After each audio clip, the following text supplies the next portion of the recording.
Hello, everybody, and welcome back to Moody Park on an evening that is hurtling towards night as the sun sets behind the trees. All of them still standing after a pretty rough rainstorm last night.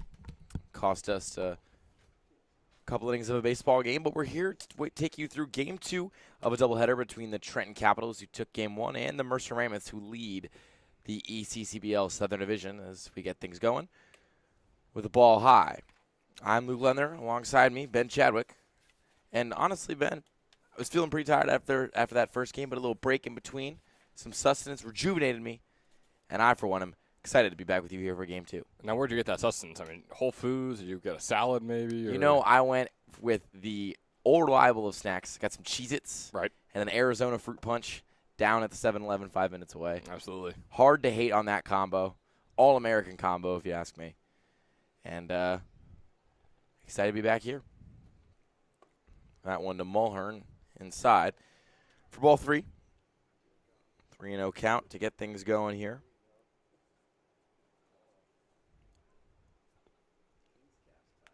Yeah, and it's Eric David on the mound, who this past spring had his struggles. He's had his struggles so far this summer as well for the Generals.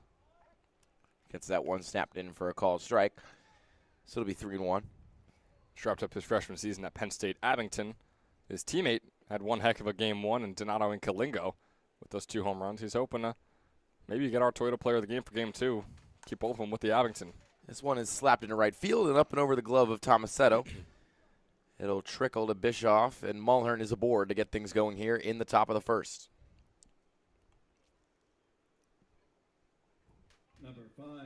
That's big for Ray Mulhern, too, right? I mean, he didn't get on base a single time in Game number 1. No hits to his name. The leadoff hitter, they trust him to lead off again. He proves them right in Game 2. Expect a big bounce-back game from him in this one.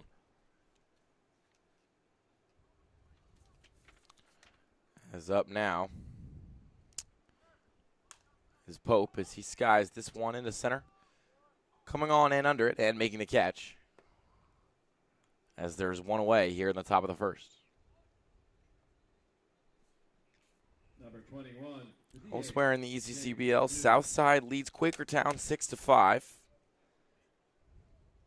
In a game where Quakertown was trying to stage a big old comeback, but was unable to successfully pull that off, at least for now.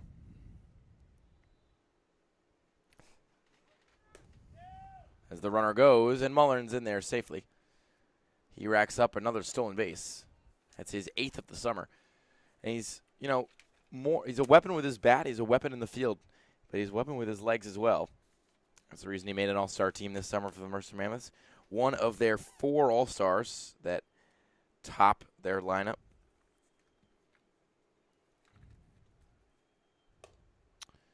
This one from David up high. So it'll be 2-0.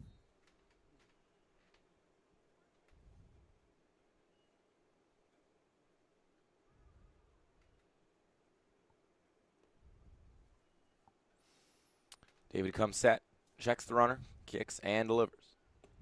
In the dirt, ball 3.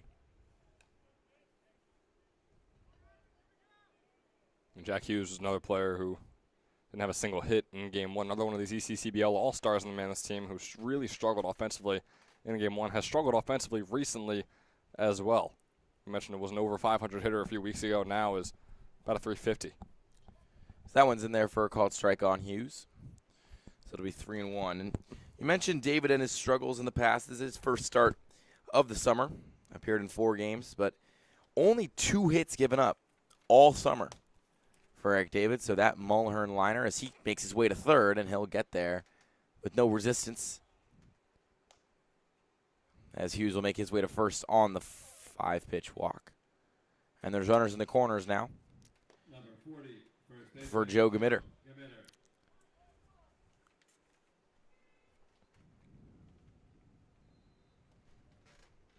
Yeah, Gamitter, another player who didn't have a single hit in Game 1, went 0 for 3 out there. So another guy you expect to have a big breakout game. Similar to Mulhern, who's over there on third base right now. Takes that one down low for ball 1. So far, strike's an issue for David. Hasn't hit 2 in an at-bat yet. But he's got Mulhern on third, and he was on first. His 1-0 to Gmitter. Upstairs, nicking off the bat and nicking foul.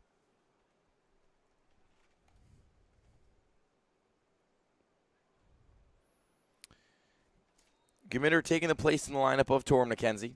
He's only started one game since picking up that hamstring re-aggravation in the doubleheader against South Jersey that you and I called over there at Mercer County Community College. Nice little turf field they got going. The 1-1. Can't get the top left corner. And it's 2-1. Yeah, McKenzie is such an important hitter to this Mammoths team. Again, one of the best top 3 in the top 4, which especially on this Mammoths team is saying a whole lot with how good offensively they have been. Didn't really showcase that in game 1, but again, I've said it for Gmitter, I've said it for Mulhern, I'm saying it for the entire team. I'm expecting a big bounce back game from them. As that one pops Gmitter in the helmet and pops his helmet right off. He did his best to get out of the way, but was tough. Crack of a smile on it. Hand wave of an apology from David. Clearly nothing about that was intentional. But now with one gone here in the top of the first, the bases are loaded, and this brings up Joey Socorro.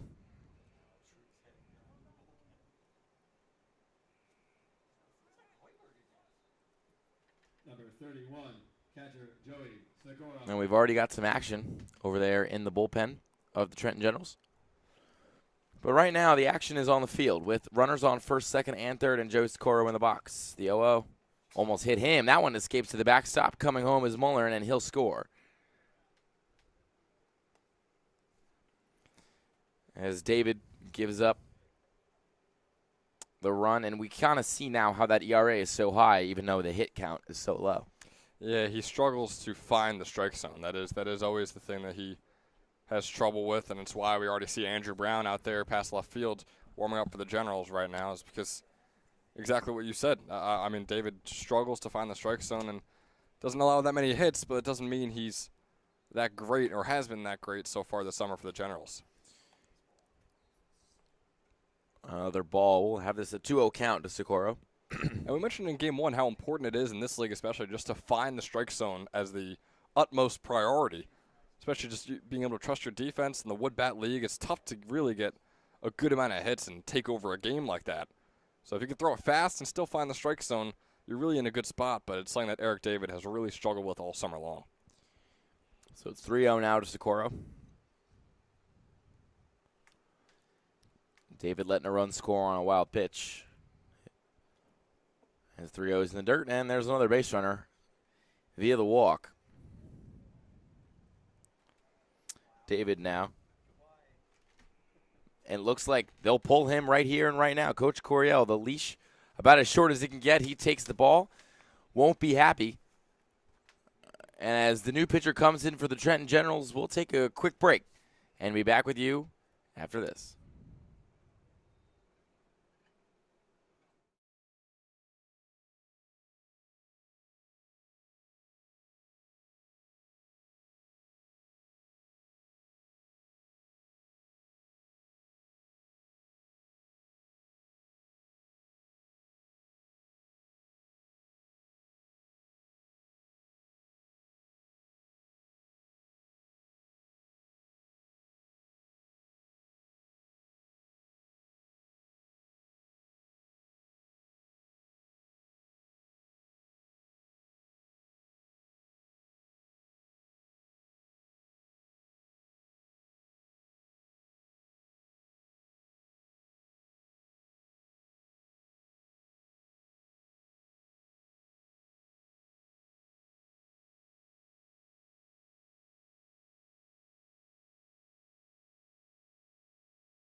Back with you here at Moody. It'll be Andrew Brown to get things going with the bases loaded, and his first offering is lined into center field.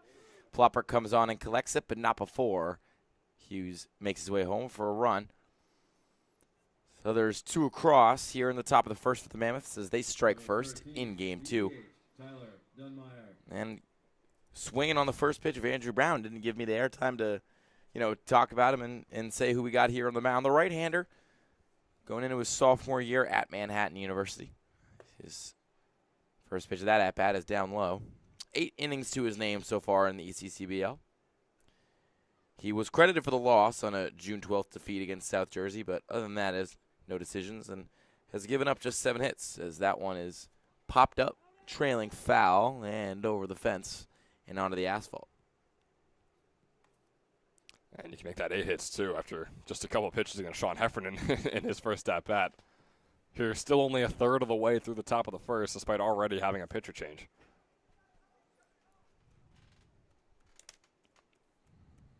The 1-1. Down low. It'll be 2-1.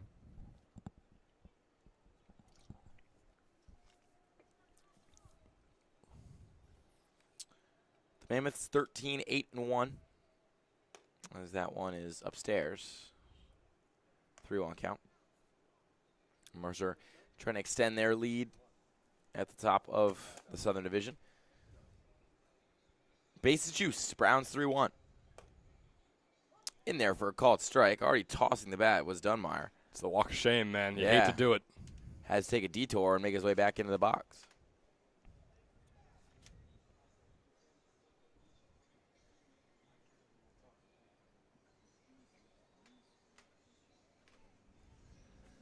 So 3-2. That one's in there for a called strike 3. Got him in the inside corner. Dunmire not a fan as he trots his way back to the bullpen. Not the bullpen, excuse me, the dugout. Number 34, right fielder, Dom. And it'll bring up Dom Vizzoni, the right fielder. With the bases still loaded for him. Heffernan on first, Socorro on second, Gamitter on third. As that one's outside, ball 1.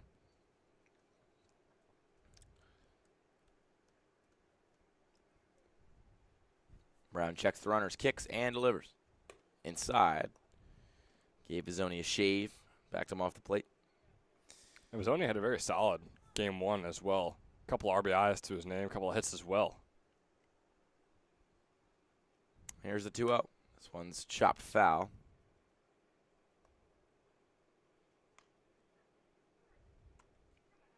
Especially batting at the bottom of the order there for the Mammoths in game 1. Now moving up just a little bit. Now batting 8th out of the 10 hitters they have. 2-1. Inside of Vizzoni. His average is up to 205 after that hit you mentioned in that last one. Still has kind of just hovered around the 200 line for most of the season. Got up to as high as 286, but that was in early June when everybody's numbers were all over the place. This 3-1 line to the outfield. It'll reach.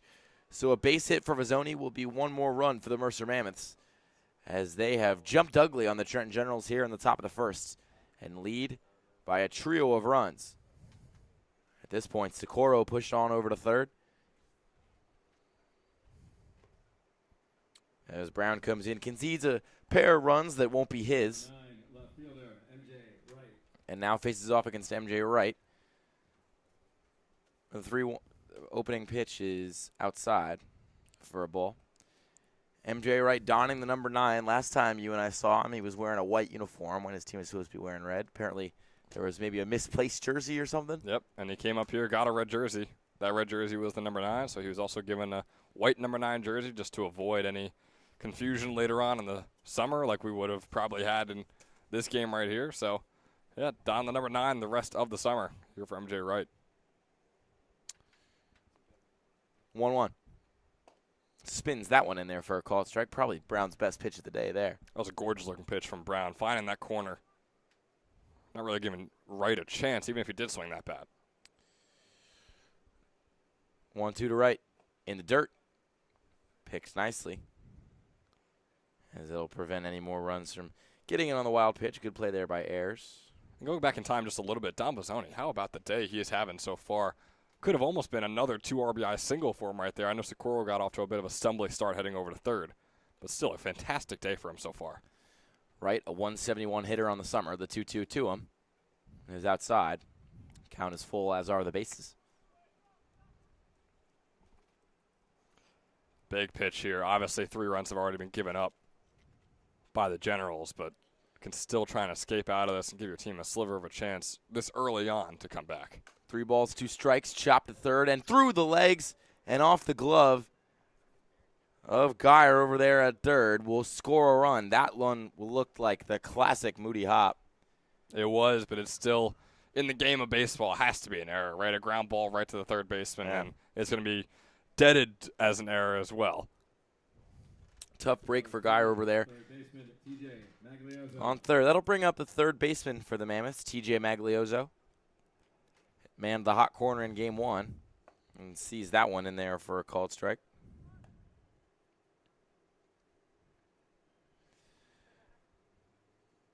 Magliozzo. 1 for 1. Last game drew a pair of walks, as that one's a called strike as well. He'll be 0-2.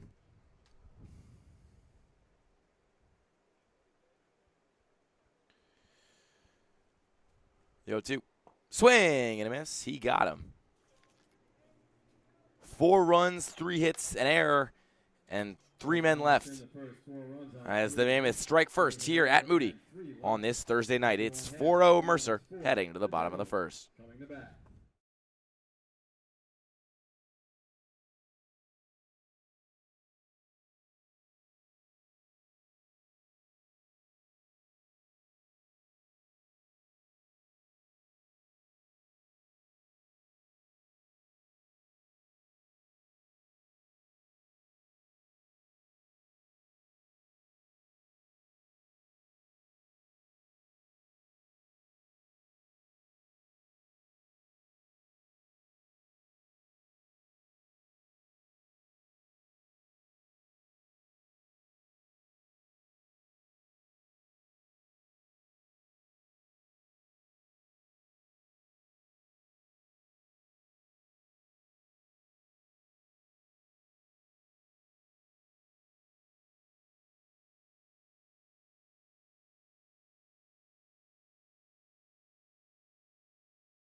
Back with you here at Moody Park with Ben Chadwick to my right. I am Luke Lundler. And we got Anthony Ungaro is going to start today for the Mercer Mammoths. Donning the white and red number 10 jersey, has had a up and down season so far in the ECCBL across 15 innings. He's 1-0. He's given up 15 hits, 7 earned runs, and 6 walks, but he's also struck out 15 guys, and he has a 3.27 ERA. And he opens things up here with a pitch and a liner to left field coming on and not getting there in time.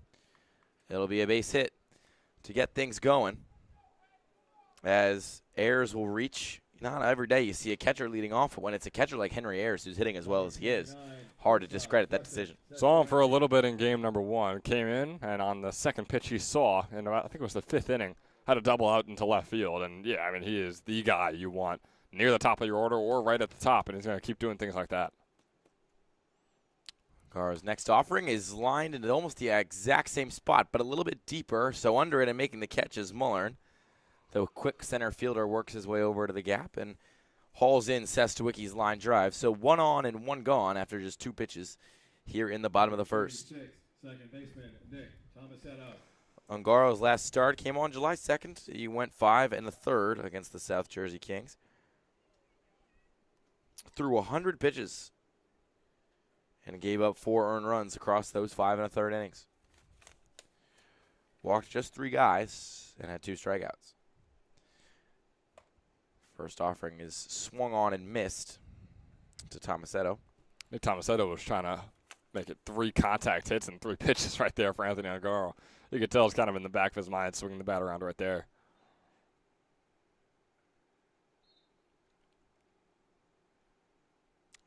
So it's 0-1. As that one's in there for a called strike. We said it before, we'll say it again. Find the strike zone is what you got to do in the ECCBL. Ungara has done that in all 4 pitches early on. Of course, he allowed 1 single on the very first at-bat, very first pitch to Henry Ayers, but since then he's looked pretty solid. 0-2. Well, the runner on first is on its way. In the dirt, outside. As Ungara throws his first ball of the evening. It's definitely a much better start that he's having than the Generals' tandem of pitchers that they were able to have in the first inning. Obviously, you see 4 runs on the board, 3 hits already for the Gens in this one, and 2 walks. 1-2. Chopped up the middle, this could be 2. Heffernan flips and then fires over to first, and that'll be the double play. You blink and you miss it as we go 3 up, 3 down, but not before a line drive into left center by Henry Ayers gets us going. But a fly out and then a Tomasetto double play wraps us up in the bottom of the first. We're through 1 here at Moody.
Fielder, number 1, Ray Mulhern. So we are back to the top of the order for the Mercer Mammoths as they bat around in the first frame. It'll be Ray Mullern to lead things off for the 2nd inning in a row. Facing off against Andrew Brown, who came in to try to put out a fire and didn't necessarily make the flames any bigger, but didn't douse water on them either. As the first pitch of the inning is going to be a calm ground ball collected and fired over to first. To retire the leadoff batter, as Mullern now falls to 1 for 2 on the day. Oh, you should say on the game. I mean, now he's On 0 the for, game, or you're he's right. 1 for 6 on the entire day. I mean, he had his struggles in game 1, but I'll say this: Ray Mulhern, he puts that ball in play. He's had 56 at bats this summer, 2 strikeouts to his name. Wow. The entire summer. He is not going to let a pitcher get the utmost, whatever you want to call it, pleasure from any one of these at bats.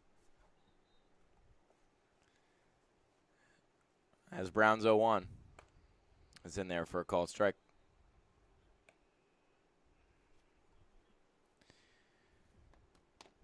Pope at the dish now. He's 0 for 1 today. but had a single earlier today in the opening game of the doubleheader as he sees that one go by for ball one.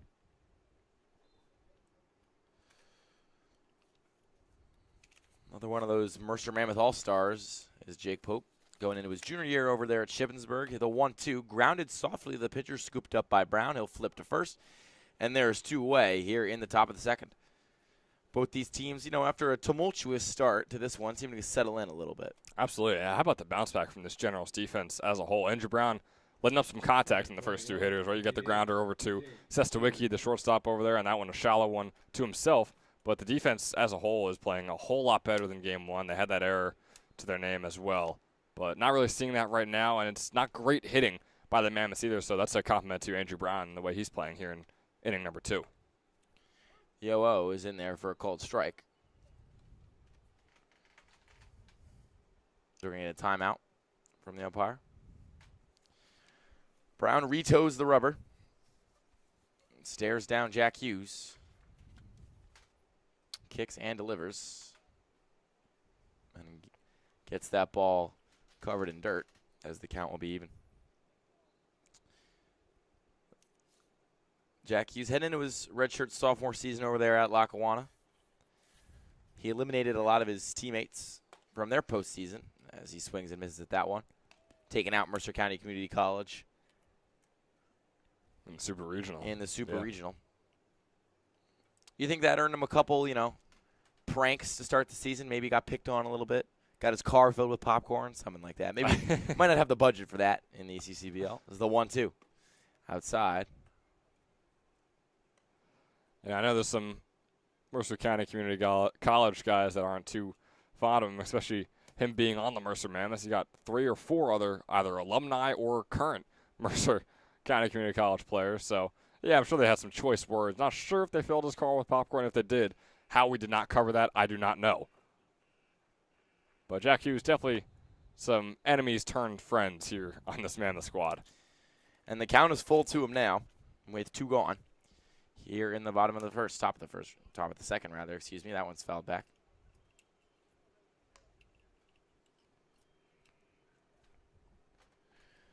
So Hughes still fighting here at 3-2.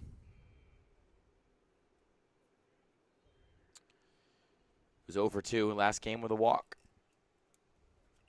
The 3-2. Inside, got him on the inside corner. As Hughes will ask why and be given the answer and flip his bat and walk his way to the dugout. As settling in now is Andrew Brown as we have our second scoreless half inning in a row. And we're also here to remind you that the ECCBL is kindly sponsored in part by Northfield Bank, proudly serving local communities since 1887 with branch locations across Mercer and Hunterdon counties. Northfield offers simply free checking with no minimum balance, no monthly fees, and no per-check charges. Northfield Bank customers also enjoy free online banking, mobile app access, and a free debit card for everyday purchases. For more information, please visit northfield.com or follow Northfield Bank on LinkedIn, Instagram, Facebook, Twitter, and TikTok, just like Ben Chadwick does, at Northfield Bank.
Back with you here at Moody as Anthony Angar makes his way back onto the bump for the second half inning in a row.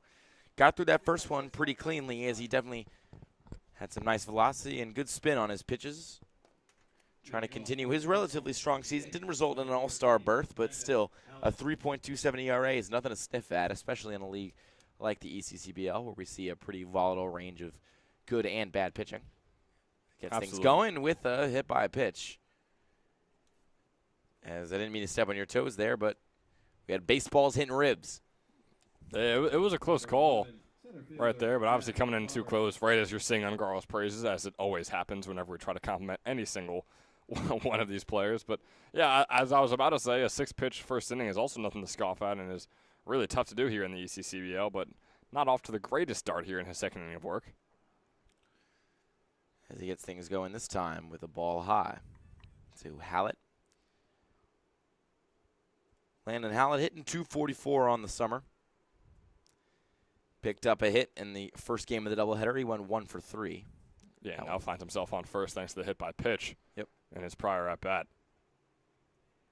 So a solid day for Hallett so far, like you were saying. And so this will bring up Ploppert, the all-star for the Trenton Generals.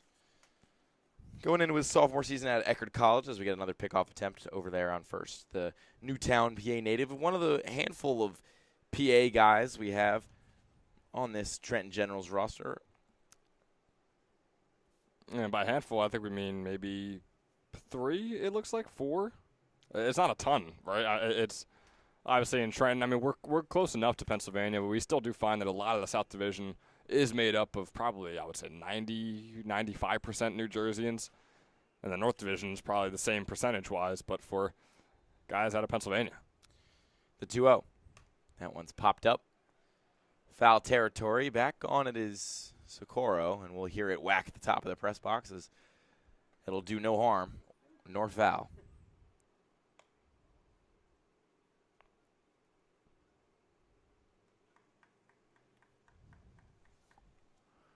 So it's 2-1 now. 2 Ploppert.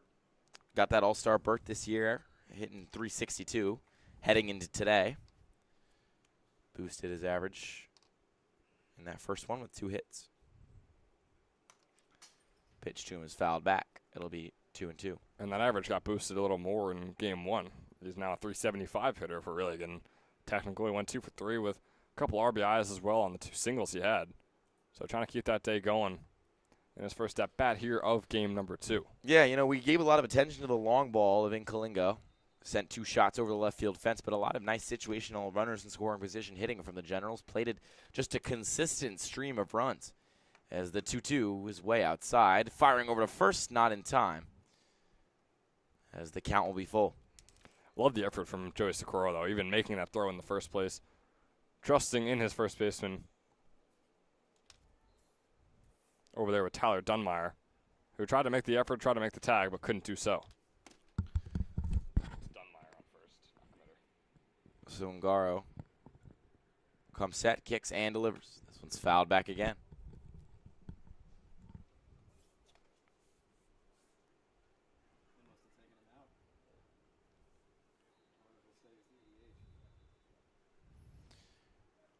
Infield for the Mammoths. Ungaro pitching, Socorro catching. Dunmeyer over on first with Pope, Heffernan, and Maglioso rounding out the rest of those positions, going right to left.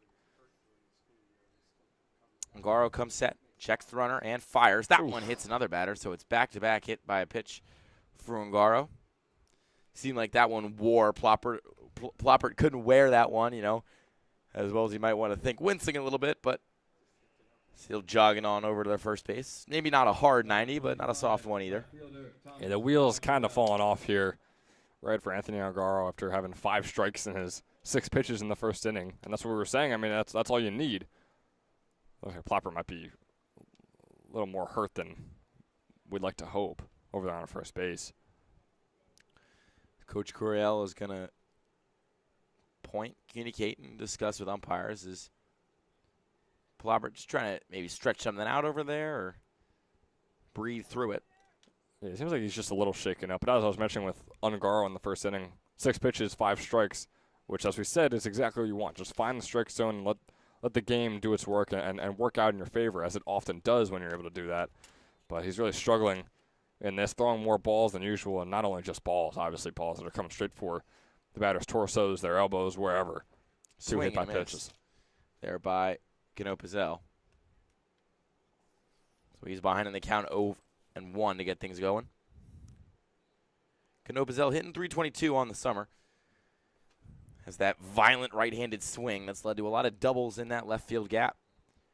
That's where the Generals got a plethora of their runs in the first game. They'll look here for game 2 as that one's popped up. Under it is Pope. He waves off his teammates and makes the catch as Canopizel is retired, coupled with a frustrated clap from him. The perfect out for the Mammoths to get right there, right? You don't allow Hallett to transfer over to third. You don't allow Plopper to advance over there onto second. Obviously, you can't expect to get 2 more of those as it's only going to be the first out of the inning. But it's a nice start to trying to cap off the inning.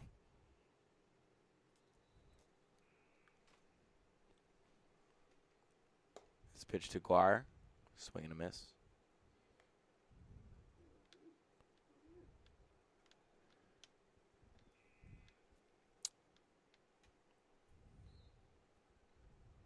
The 0-1. Fouled back. So it's 0-2 to Luke Guire now. Hitting 176 on the summer. Has definitely struggled to get his feet under him, especially recently in the ECCBL. He's hitless since June 24th. Trying to end that streak right here. Got the start in game 2 over there in the hot corner. He's got Plopper on first and Hallett on second. But he's behind in the count here. The 0-2. Swing and a miss. And he's down on 3 pitches. As Ungaro, you mentioned the wheels felt like they were falling off a little bit. Maybe he screwed him back on. Retires back-to-back batters via the pop-up and then a strikeout. But this will bring up Alex Bischoff. Getting things going in the outfield in game 1 and in game 2, at least so far. He's made a couple of catches out there, but at the plate, it's been a bit different story, hitting 146 on the summer with an OPS starting with a 5. That one's a spinning breaking ball that gets in for a called strike. Yeah, it's real similar to Luke Guire with Bischoff. And Guire, as you mentioned, it's been a while since he's had a hit. He's now 0 for 11 in his last 11 at-bats. Bischoff has had his struggles at the plate this summer as well, as you mentioned. 0-1 in there for a called strike. Looked like the exact same pitch. His Bischoff's got to shorten up a little bit here to stay alive in this at-bat with 2 on and 2 gone. And the Generals trailing 4-0 thanks to a big top of the first to the Mammoths. The 0-2. This one's chopped shortstop on his Heffernan. He'll glove it and fire it across the diamond for the out. So there's no runs despite the 2 men being left as Bischoff is retired. And the Mammoths leading 4-0 as we go to the top of the third.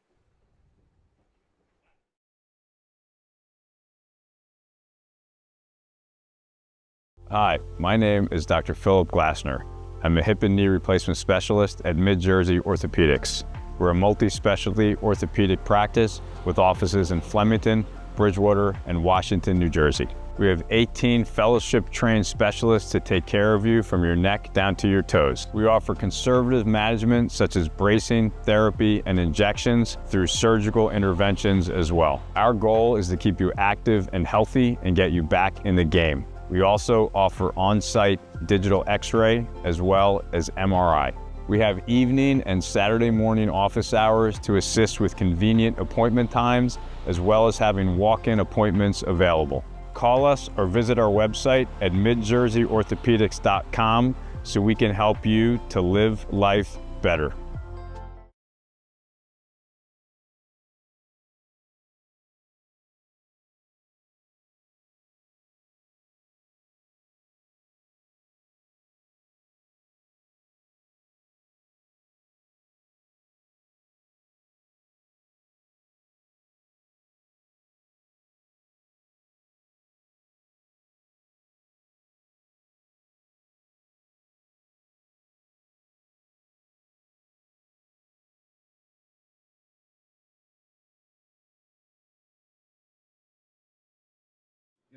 We're back with you here at Moody Park. Joe Gamitter going to lead things off here for the Mercer Mammoths. He'll be followed by Joey Socorro and Sean Heffernan. No all-stars for the Mammoths. We're through that part of their lineup, but still 3 pretty solid guys who've contributed well for them over the course of this summer. First pitch to Gamitter, lifted into left. He's yelling at that ball to keep carrying, but it'll be caught in left field. Nice snag being made there by Cano Pizzell. So that gets one away. As trying to settle in here for the second inning is second straight inning rather, as Andrew Brown came in to put out a fire and was looked a little bit rattled in that first frame, but had a solid second inning as we now move to the third. Yeah, now with that one out, has 6 outs to his name. He's allowed 2 hits and 3 strikeouts, no walks, and no earned runs. So can't complain whatsoever about the way he's performed so far.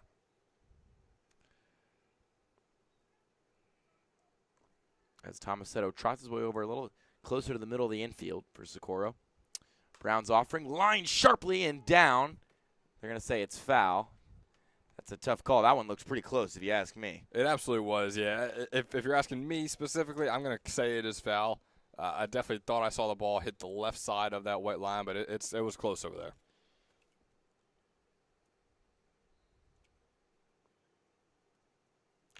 So Socorro's back in the box with a 1-1 count and 1 retired here in the top of the third. The pitch.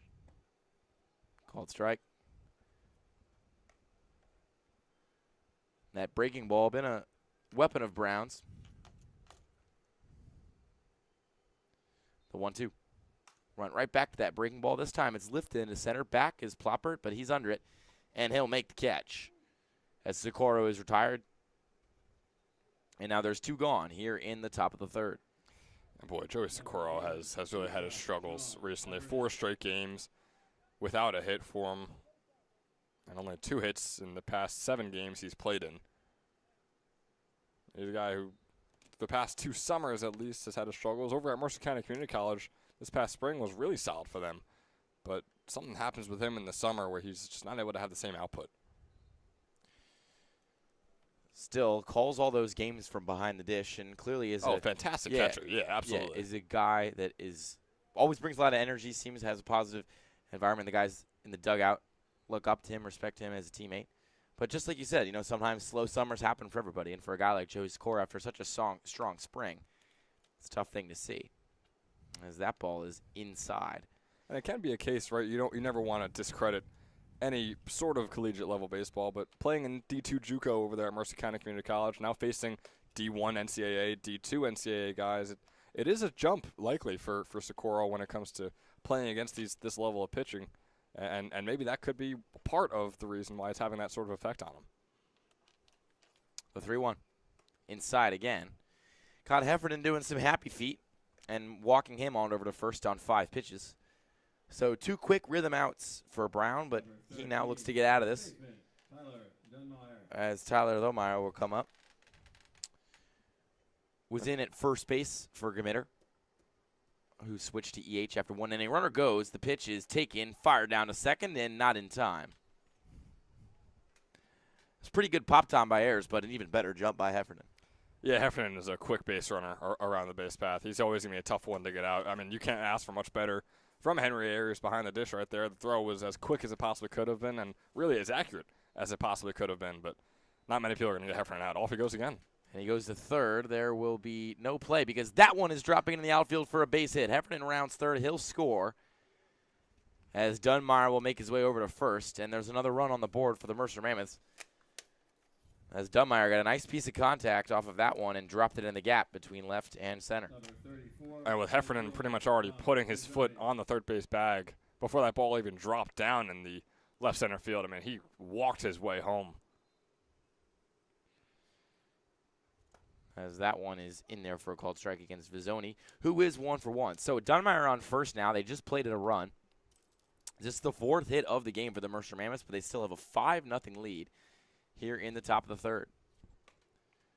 That one can't catch the outside corner, and it's 1-1. It was a good-looking pitch from Brown, too. It's something that he stuck with all day long. A guy who has been pretty consistently finding the strike zone as well for the Generals, but unfortunately the Mammoths just been able to take advantage of it as of late. Same spot, same call, as that pitch will push the count to 2-1.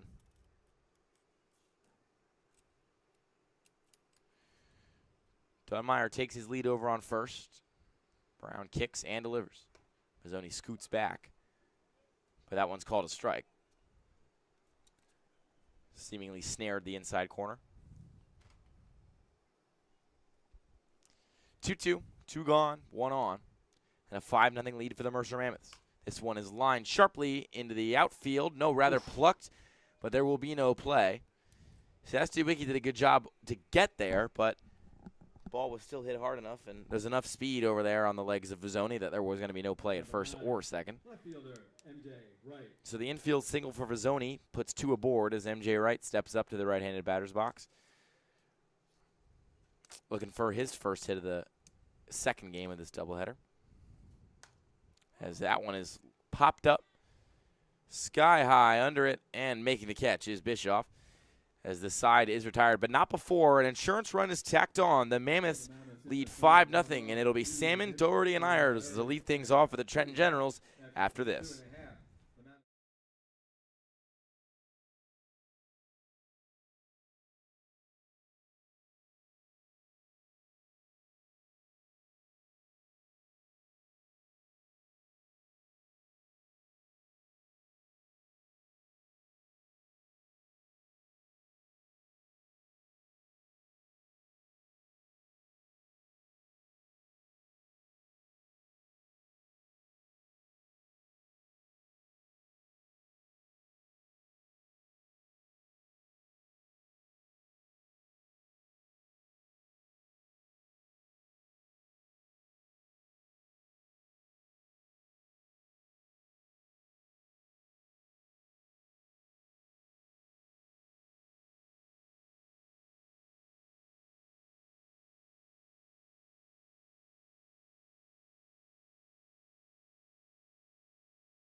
Salmon's going to step up and get things going here in the bottom of the third as the typical catcher, but in the EH as the lineup today.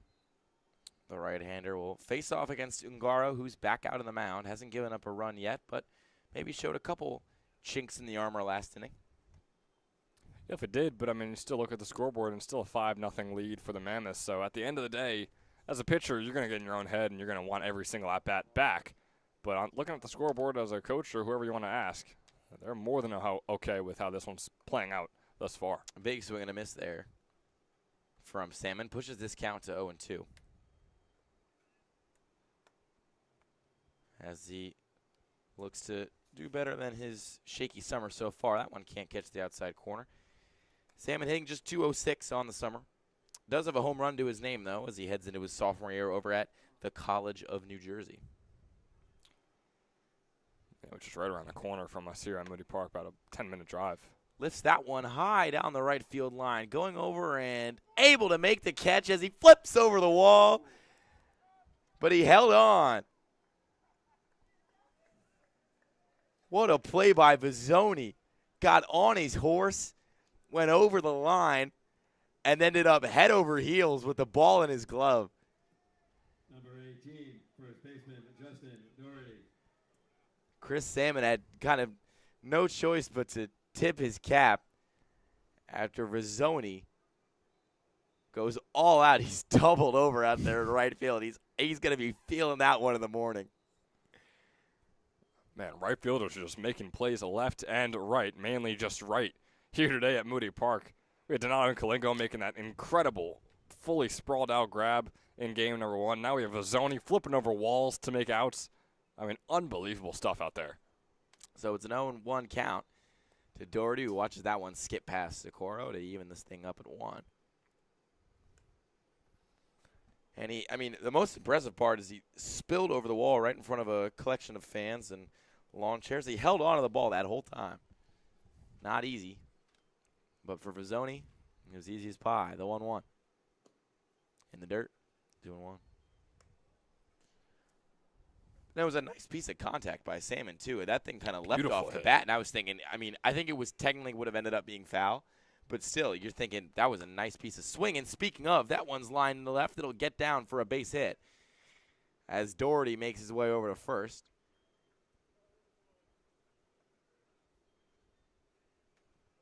And he's aboard now for the Trenton Generals as they look to claw their way back from a 5-run deficit. Some great contact from the bottom of the order right there, though. Chris Salmon batting in the 9 hole, and then you have Justin Doherty down at 10. Now we go back to the top with Henry Ayers. Exactly the guy you want to see right now, especially with a runner on first. So Ngaro's going to take a moment as Ayers, the leadoff man. Like I mentioned at the top of the broadcast, not a lot of times you get a catcher as your leadoff man, but the way Ayers has been hitting, he was a no-brainer all-star selection. As the first pitch to him is grounded over to first, and it'll get in the gap right there on the right side of the infield, and Ayers is aboard with a single. As the Middlebury commit pushes a runner to second in Doherty and makes his way to first. With a collection of his double last game and now his 2 hits in this game, he's now over a 400 hitter for the Generals and leads them in batting average this entire summer. Henry Ayers more than deserves being the leadoff hitter for them, and for really every game he shows up to from here on out. This will bring up Sestowicki now, who sees that first pitch and lines it up the middle, but into the glove. They're going to say they caught him in the air, and they're going to turn 2 on the pick the other way. Pope made a nice play, laid out, went swimming in the dirt, but still saw the ball slap right into his glove, fired it over to first to turn 2. That might have been our dive of the week, but now it's time for our Team Toyota drive of the week. And who else? I mean, just an incredible day by Inkalingo.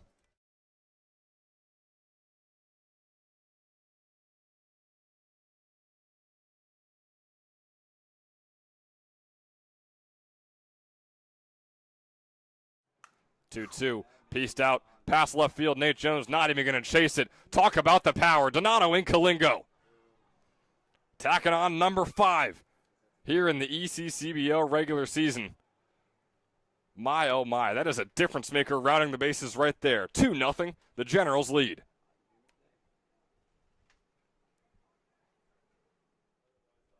Two outs on the board, and no one on here for Inkalingo. Oh, one swung on out into left field. Chased down by Jones. Is he going to get this one? No, instead it is gone once again. Donato Inkalingo. The first 2 home run day of the ECCBL season from anyone. My goodness, out of Penn State Abington. He has been unbelievable. Had 6 home runs this past spring, now has 6 on the summer, making short work of Graham Ross and this entire Mammoths team. Donato Inkalingo, his own 2-out rally, all by himself, makes this a 4-2 ball game in favor of the Trenton Generals.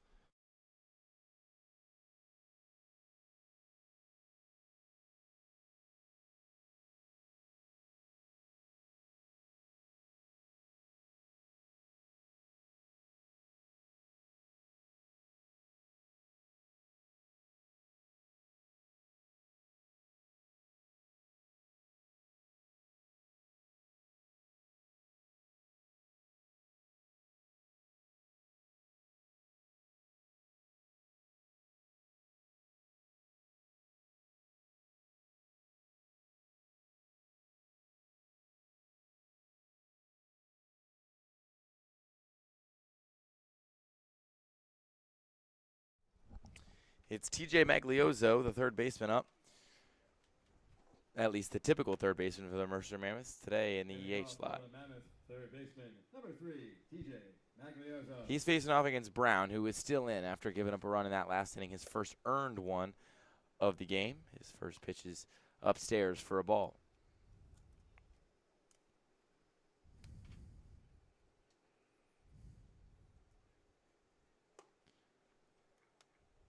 And Brown's still looking solid today. He's got 8 outs to his name, has allowed 4 hits and 1 earned run, has also struck out 3 batters, so not an ideal day, but also not an absolutely horrific day, so he should be able to pitch for quite a bit here in this one. Magliozzo chops his one to third on his Geyer, but he can't make the play. Popped up and out of his glove, and that'll be an error for Geyer. Tried to charge on and scoop that one, but it just couldn't stay in the leather.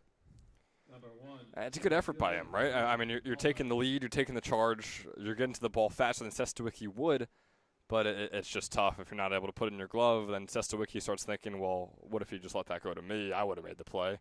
And Aguirre was like, oh, I wish I had that one back. I would have made the play the second time around. So it's always going to be thoughts after every single error, but already racking up 2 on the day for the Generals. Back now to the top of the order for the 3rd time already in this one as Mulhern takes that one upstairs for ball 1.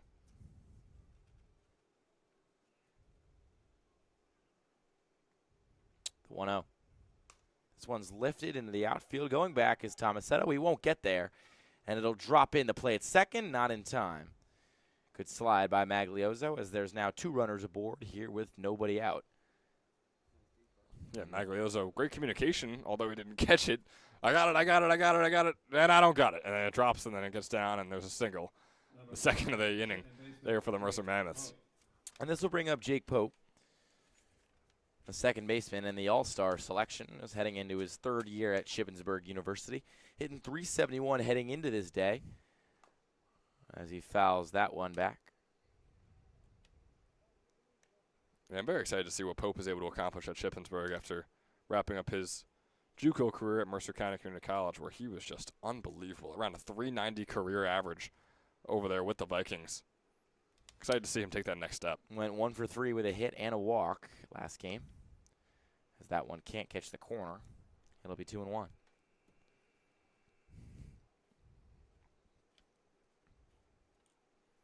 If you're the Generals, with the way your offense is playing right now, got to try and get out of this inning without allowing another run. Runner goes from second to third, but there will be no play, as Ayers just eats it and lets Magliozzo make his way over to third base. Now here's the situation where you got Ray Mulhern, one of the fastest players in the entire ECCBL, on first. We see this play all the time where the guy steals second when there's runners on the corners. It's all a matter of if Ayers throws it over to second and then allows Magliozzo to come right home. 2-1 count to Pope. The pitch. Called strike.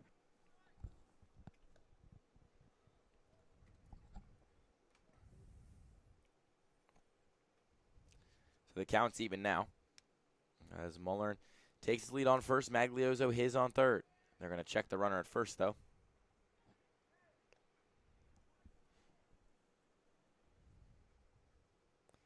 Brown getting up in the pitch count a little bit here in the top of the 4th, now over 60 on his day.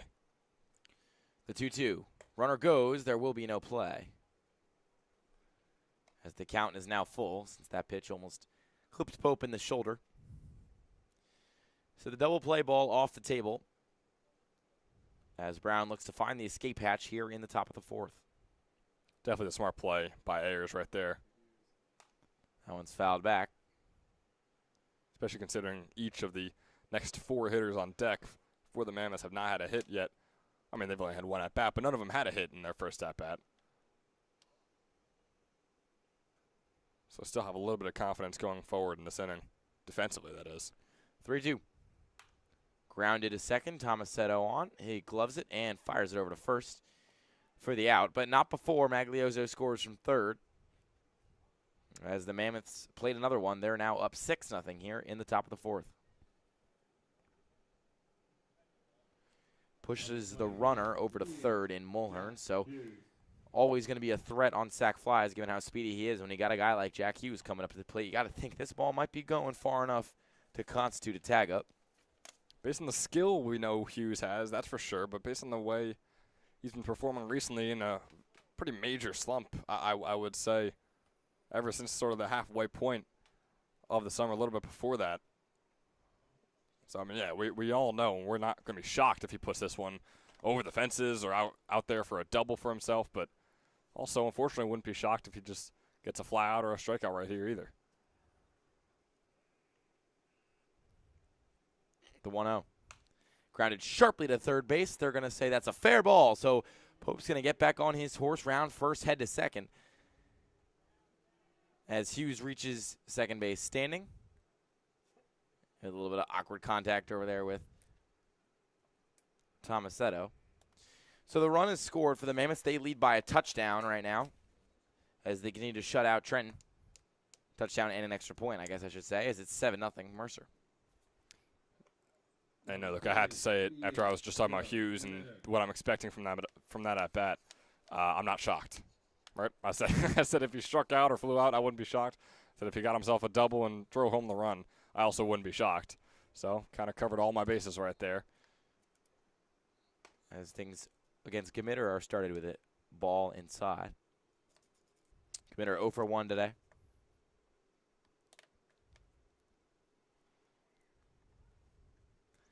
Also didn't get a hit in that first one. This one's grounded over to shortstop. Coming on and gloving it, firing to third, and they do not get the lead runner. Coryell is stunned by that call. From up here, it looked like that was a pretty easy out. Coach Mike Coryell not happy with that. Sestowicki had it, flipped it over to Guyer. It looked like they had him by a mile, but I think the umpire is saying that he missed the tag, that he had him timing-wise, but he didn't lay the tag on. And not that it's any sort of official replay over here at Moody Park in the ECCBL, but I'm going to watch that one back right now, and you guys can do so as well if you really are curious. We got a pretty heated argument going on out there too, Luke. Yeah, Coach Mike Coryell not happy with that. He stomps back over to the dugout. Levies some threats. As Coryell and the umpire are going back and forth. I guess, do they do ejections in the ECCBL? Because Coach Coryell was definitely Can they eject the groundskeeper after jabbing the his game as finger well? and running his mouth. The umpire not seeming to be a big fan of his attitude, but you got to think there's some base to it based on the play we just saw. He's out. After After the he's instant out. replay, At the instant replay, he is out. We can need VAR up here, man. The 1-0. This one's lifted into the outfield, and because of that lack of a tag, this could play a run. Gloved by Ploppert. He'll fire home, and the runner's going to stay, but rather the ball's going to escape into the backstop. But Hughes not going to make any attempt from third on that one. So it takes away any threat of a sac fly, but still there is a runner on third when there probably shouldn't be.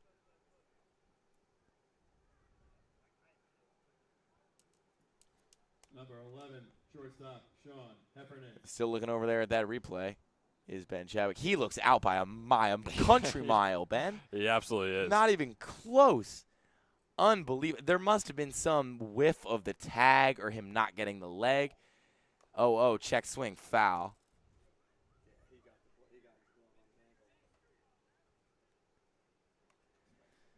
As Heffernan now looks for his second hit of the night. He's 1 for 1 with a walk and a hit.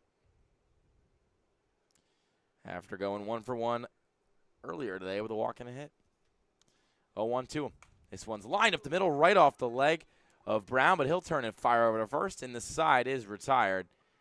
2 runs on a couple of hits with 2 men left. For the Mammoths in the fourth. And that'll do it for the bottom of the fourth. Thanks to an error, the Mammoths get a couple runs back. And we now go to the bottom of the fourth.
coming on and gloving it, firing to third, and they do not get the. Yeah. It'll be Nick Tomasetto to lead things off here for the Generals in the bottom of the fourth. We have crossed the halfway point here at Moody in a previous half inning that featured 2 runs and some fireworks as a tight call over there on third base. Did not go the way that coach of the Generals, Mike Coryell, wanted it to go, so had some feedback, we'll say, for the umpires. But Tomasetto up here trying to get things going and spark a big rally for the Generals, who trail 7-0, check swing. That ball trickles away from Socorro. Count is even at 1. It was a really tough call. When we get a moment for possibly a pitching change, maybe just at the end of the inning, we'll show you the slow-mo, zoomed-in replay we have ready for you. This one's lined. It'll get down in the outfield for a base hit. And Tomasetto is aboard. His first hit of the game, but his 4th hit of the day. He went 3 for 3 in the first game of this doubleheader and boosted his average all the way up to 375 before that hit. I don't have the capacities to do the speedy mental math on what his average might be now. He's going to be at 375. Yeah, well, he's 375 after his 3 for 3 game fair. Earlier in the day with that hit. Who knows what it makes him, as that one is foul. Take an educated guess. Let's see if I can pull this off. So he's had 2 plate appearances today, and both have been at-bats. So he is 28 for 74. 387 is my guess. As that one gets away, and Tomasetto will advance. So he's 28 for 74, assuming I counted that right, which I believe I did. So I'll toss it in here right now. 28 for 74. Hold on, let me guess. I'm going to say he is – what was your guess? I said 390, and I see the number right now. I'll just say I'm way off. If he was 375 before, no way one hit boosted this thing by 15 points. All right, we don't have to focus on my math skills that much. I'm going to say he is 381. 378. Okay, all right. I guess I don't know why I thought one hit would have boosted this thing 6 points. That was – I thought it would have boosted him 15. Well, Ben, you and I are in the communication majors. That's exactly what we are. That one's poked foul. Fans running over to maybe get a souvenir. We have a sports management major to our right. I'm not sure how much math they do, but it's certainly more than us sports broadcasting guys do at our schools. So with Tomasetto on second now after the pass ball, Hallett has a runner in scoring position. Faces a 2-2 count on the pitch. This one is hit hard and high, but not particularly far. Under it is Heffernan, and he makes the catch. As this sky really turns a nice shade of gold to give us a backdrop that I think we easily would have taken. Just, what was that? Was that just last night when everything got rained out? Tuesday. That was Tuesday. Okay, yeah. I was going to say it didn't feel like last night. That was Tuesday when everything got rained out in hectic fashion. That one's lined sharply up in the left field gap. Rounding third and coming home is Tomasetto. It's going to be a close play at the plate, but the throw is just off. So Tomasetto donning the Rutgers helmet despite his soon-to-be Seton Hall Pirate colors will score. And an RBI double from Ploppert will plate the first run of the evening. As this brings up Thomas Cano-Pizzell. As at this point, the only way you can look at the Generals' offense attack is just chip away. Yeah, that's what you have to do. There's no Donato and Kalingo yet in this game. I have seen him a couple times in the dugout over there with a glove in his hand, helping guys warm up before the defensive inning for the Generals. So curious to see if he'll check in later. But right now, with the lineup you have out there, yeah, chipping away is exactly what you have to do. So it's a 1-0 count.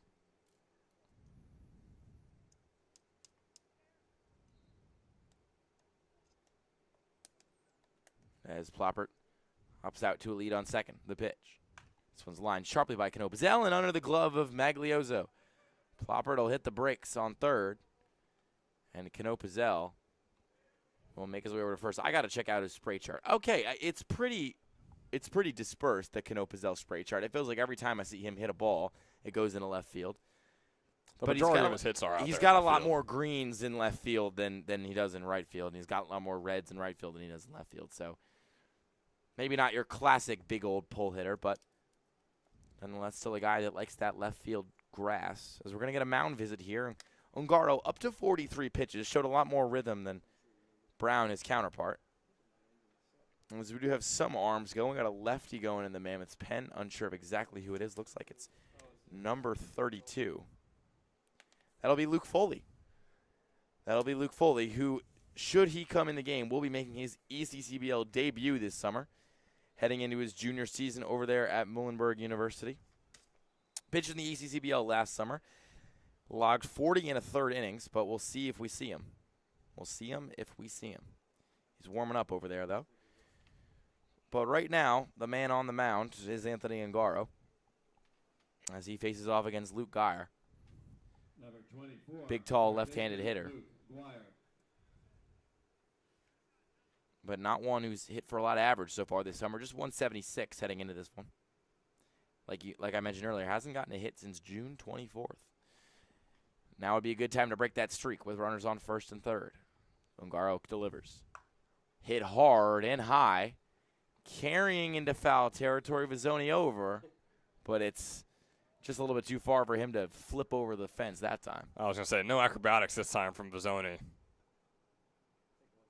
And good thing for just for his lower body health. We'll say that much.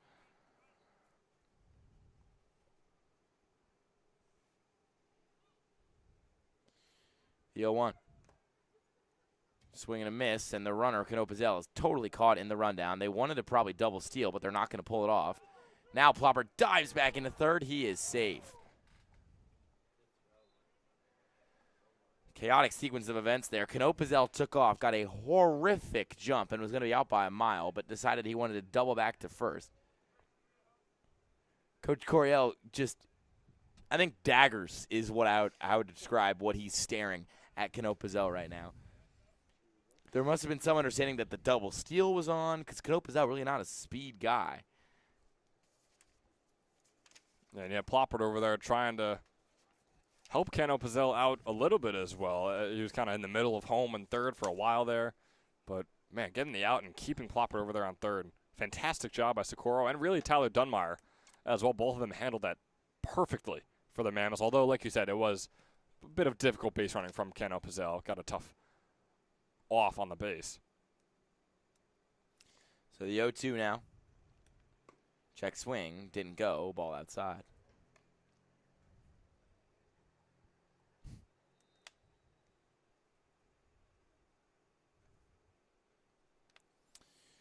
Ploppert still alive on that third base bag. The 1-2. Swing and a miss. He got him. And that'll do it for the bottom of the fourth. Ungaro shows cracks, gives up a run, but ultimately stays calm, cool, and collected to get out of the inning.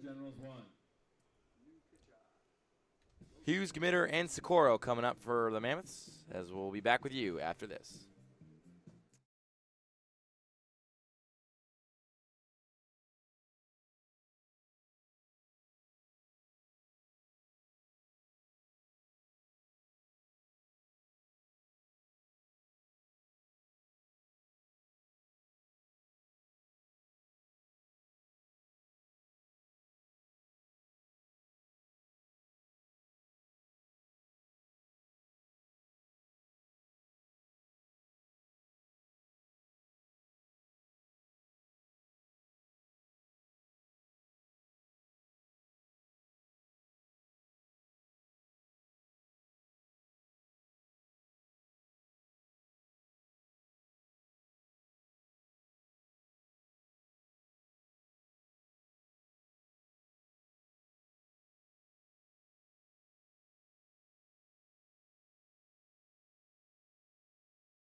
Leading off for the Mammoths, first baseman. Back with you here at Moody Park Tyler as we got a pitching change for the Trenton Generals.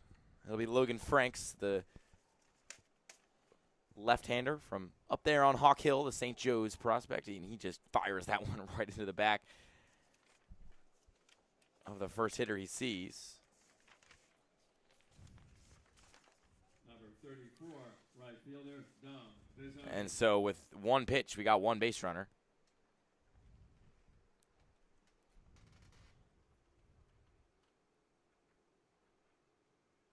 As Dunmire's on first, and Vizzoni, who is 2 for 2 on the day, is in the batter's box. He made a flipping acrobatic catch over there in right field earlier in this one, and he's having a day at the plate too. The 1-0.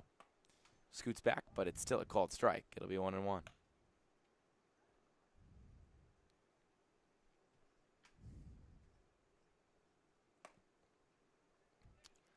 That one's low. And Franks has been a bit of an up-and-down pitcher so far this summer. About a 6.75 earned run average through the 11 innings he's pitched. 1-on-1 record, allowed 8 earned runs and 5 hits. He's got Vizzoni swinging on that one. So the count's even now at 2.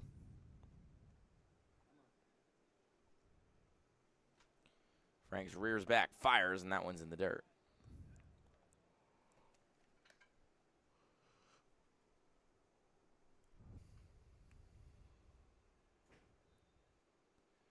Three-two. Fouled back. Unfazed and unflinching was Ben Chadwick. That thing went right for our camera and right for where Ben's sitting. And he didn't even move. I didn't know I was sitting next to Superman. What can I say? Goodness me. Have you ever seen me and Superman in the same room at the same time? That's a good point. 3-2. In the dirt. No, rather called strike 3. Got the inside corner. And Vizzoni is retired. Franks gets the backwards K to get things going for his night. MJ, right. And this brings up MJ Wright, the left fielder. Sees that first pitch outside for a ball. Yeah, Wright's still looking for his first hit here in this one. And on the day, this is his first game being played today. Swing and a miss on that one. Counts even. He swings hard. I mean, we can give him that. Just a problem of making contact with the ball and sending it out there. Just a 170 hitter. That one's upstairs. 2-1.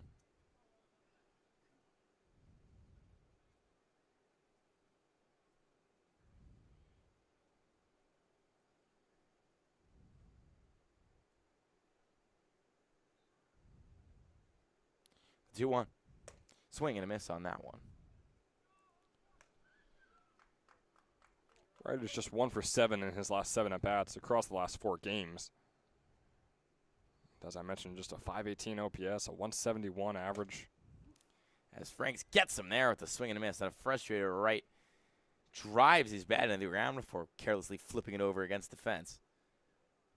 That's the Logan Franks experience for you right there. I mean, he throws hard and often. He throws high, too. Oh, yeah. Got to be able to see a high fastball if you're going to go against him. That one's just that for a called strike.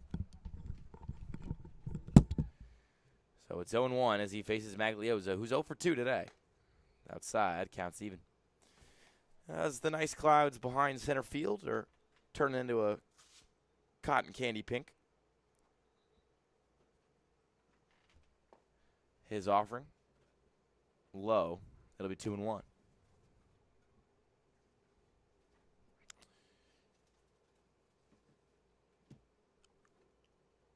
Franks kicks and delivers. Swing and a miss on that. Counts even at 2. He certainly likes to move at his own pace, Franks. And that pace is typically pretty hot, pretty fast. Dunmire on first, the 2-2. Swing and a miss. He got him with the heat. Logan Franks struts his way over to the dugout. After some hard throws, gets the Generals out of the jam in the top of the 5th. We go to the bottom of the 5th inning. The Generals, they got 9 outs to play with if they want to come back here in Game 2 of this doubleheader, and don't go anywhere.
Bischoff. Alex Bischoff to lead things off.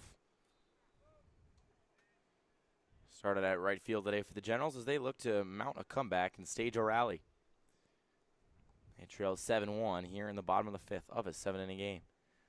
Ungaro still in and gets the called strike on that offering. Yeah, nice breaking ball coming in about 70 miles per hour off the hand of Ungaro, who's nearing his 50th pitch here tonight. 0-1. This one is hit high, hanging. Under it is Muller. He pops the glove and makes the catch. As there's one out in the bottom of the fifth. And I'm excited to see right here what happens with Chris Salmon. I mean, he was, you have to say, robbed of, it might have been a double. I mean, like you said, it probably was going to be foul, but some beautiful contact from him, and at least he could have continued the at-bat and worked off of that. But again, that incredible catch made by Don Bizzoni, so wonder what he does here. First pitch to him, he's going to look at it, but it's going to be a called strike. As Salmon is 0 for 1 today. The 0-1 to him is a swing and a miss. Salmon had 2 hits on July 3rd in his last game action. That raised his average to 206, where it stood coming into today. Checks at that, and it's not going to get the top of the zone. So it's a 1-2 count to him now.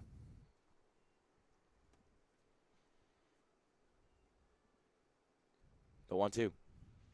Swing and a miss. Ungaro got him.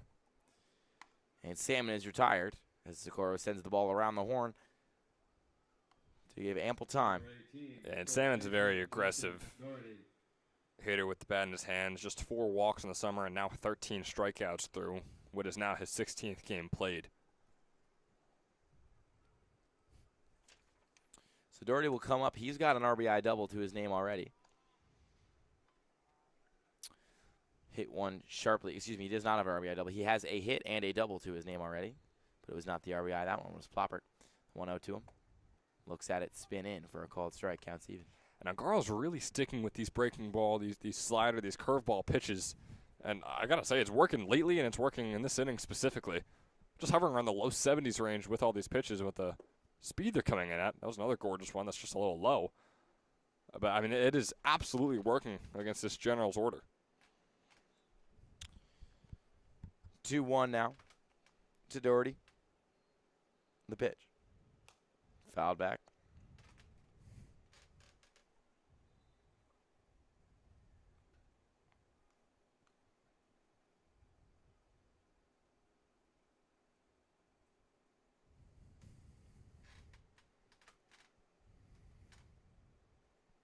Two. Swing and a miss. He got him there. And Anthony Ungaro wipes the sweat from his brow and walks on over to the dugout with a little bit of pep in his step. Better be. Strong bottom of the fifth frame for him as he gets bumps and daps from his teammates. You think that might have been the end of his night. But what a night it's been for Anthony Ungaro. And what a night it is here at Moody Park, and a great time. Remind you that the ECCBL is sponsored in part by Northfield Bank, proudly serving local communities since 1887. With branch locations across the Mercer and Hunterdon counties, Northfield offers simply free checking with no minimum balance, no monthly fees, and no per-check charges. Northfield Bank customers also enjoy free online banking, mobile app access, and a free debit card for everyday purchases. For more information, please visit northfield.com or follow Northfield Bank on LinkedIn, Instagram, Facebook, Twitter, and TikTok at Northfield Bank.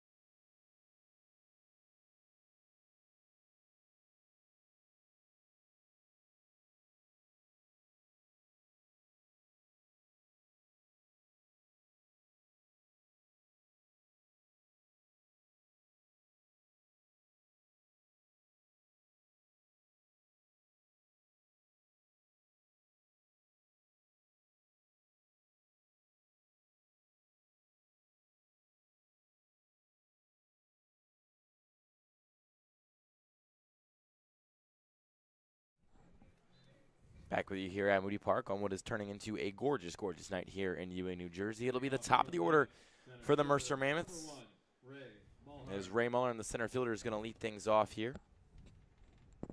Boy, you just got to always love looking at the blue and pink skies up there with the lights shining bright here at Moody Park. Some great baseball being played as well.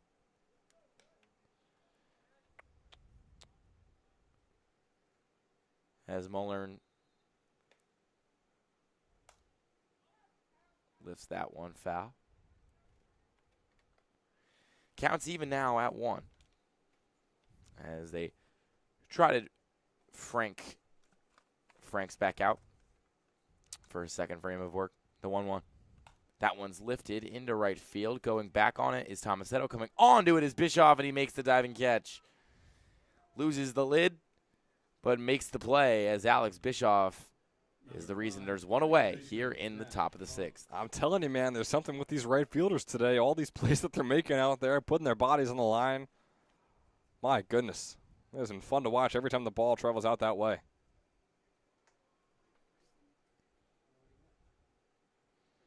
So Franks retires the first batter of the top of the 6th and now rears and delivers and gets the strike with the aim of getting Pope out, who is 0 for 3 today.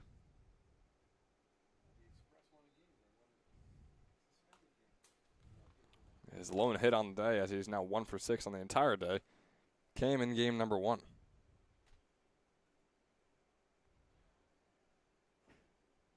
Not to say he isn't on a hitting streak right now. Hasn't had a hitless game since June 29th. And outside of that, his next hitless game before that was June 21st. So, 1, 2, 3. So 9 of his last 10 games have had a hit in them. And then I can't sound surprised. This would be 10 of 11 if he gets a hit right now. Hitless today. Or hitless in this one. 2-2 is low. So after being up 0-2 in the count, Franks fires away 3 fastballs that are outside the zone for a full count. 3-2 on the way. Fouled back. Oof. It's a close play Cano Pizzell was trying to make out there by the left field fence. Just was a few feet away from it. Yeah, I honestly had just leaned back, chalking that up to no play at all. That'll be over the fence, but He hustled over. Cano Pizzell. I leaned back too, but I still had the view just because of where we're sitting right here in the press box. 3-2. Can't get the bottom half of the zone. Franks wanted the call, didn't get it. And Pope, with his jersey flowing untucked, will jog on over to first base. Number 21, the DH, Jack Hughes. You can't call him out like that. We're going to get our league commissioner, Mike Olsson. Boy, I mean, they both kind of act like co-commissioners with the way they kind of rule the ECCBL here, but going to get him on Pope's case, calling out his untucked jersey there. He's letting it hang. He's letting it flow. I don't hate it. Looking like me on a golf course. Yeah, you don't tuck in the shirt. Do not tuck in the polo. No, messes with the game. Messes with the game. When I tuck it in, I Right. shoot 125. When I don't tuck it in, I shoot a 120. Right. Okay. Swing and a miss on that one to score. There's that. You ever see the movie Whiplash? Absolutely. So there's the clip where he's like, really, that's been your problem the whole time? Yeah, the seat height. The seat height. Yeah, I think of that every time I make like a minor change when doing an activity. Like if I'm playing basketball and I don't like the way I'm shooting, I'll like roll my sleeves up. And in my mind, as that one's in the dirt, J.K. Simmons is yelling at me saying, that was your problem the whole time? The seat height. Really? That was pretty good. What a really nice comedic movie. If anybody wants a nice laugh, they should check out Whiplash. That is sarcasm. I was going to say. Check out Whiplash. If you Fantastic wanna laugh. movie It is either a way. very intense movie. Not a The horror 1-2. movie. Check swing in the dirt again. Just very intense. If you struggle with anxiety, maybe not the movie for you. Yeah, if you struggle getting yelled at. That's true, too. Pope hops out to his lead over on first as Hughes has a 2-2 count against Franks. The lefty kicks and delivers. That one's inside. Count will be full. The second batter in a row. Say which one about Franks, but he's got 2 pitches and he's not afraid to use them. He fires that fastball and he really tries to pound the zone with it before dropping that breaking ball away from you. For him, though, when he can't locate that fastball, it seems like sometimes that takes away from any other pitch he can throw. Comes set, checks the runner, kicks and delivers. Misses wildly as that'll be ball 4. Came in hot. Yeah, 86 miles per hour off 96 the hand of miles 86, an hour. 86. Wow, you had my eyebrows raised. No. 86 miles an hour. Yeah, I mean, he saw you standing up. Ben just reached over with the pocket radar we have to check how fast he's throwing and leaned out of the window. And Frank said, "Not on my watch," and tried to hit him, basically. The ball was that high. This will bring up Gamitter now, who's 0 for 2. Or excuse me, rather. It'll be Torrin McKenzie, pinch hitter. A member of that fearsome foursome of all-star hitters on the Mercer Mammoths. But battling a nagging hamstring injury kind of takes away his ability to run the bases. Check swing on that one that's in the dirt. We've seen that too, and we've seen a few potential doubles from McKenzie ever since that game where he played against the South Jersey Kings over at Mercer County Community College and injured a hamstring, where he's had some hits since then that really could have been doubles. 1-0 is grounded over to third. This could be 2, but it gets past Guire. There will be a throw home, play at the plate, not in time. Throw to third, there isn't one. And an RBI single for Torrin McKenzie as he hobbled his way over to first. And there is another run on the board for the Mercer Mammoths. They now lead 8-1 here in the top of the 6th. You saw McKenzie right there. I mean, it could be 2 in scoring position right now. Probably would have been tough for anyone, even Ray Mulhern, to get over to second base there. But it was just funny how McKenzie didn't even think about it. I mean, he never left first base. Once he got on there, he just stayed put the entire time. First offering is up high to Socorro. Frank's nearing 40 pitches. They brought him in last inning.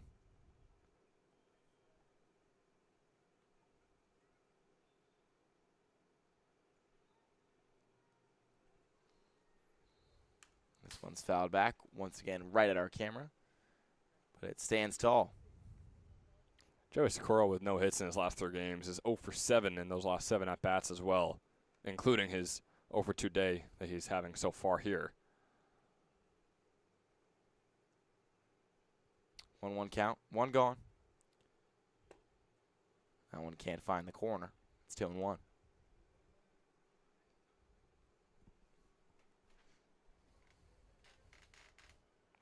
Socorro, winner of the Art Foreman Scholarship over there at Mercer County Community College.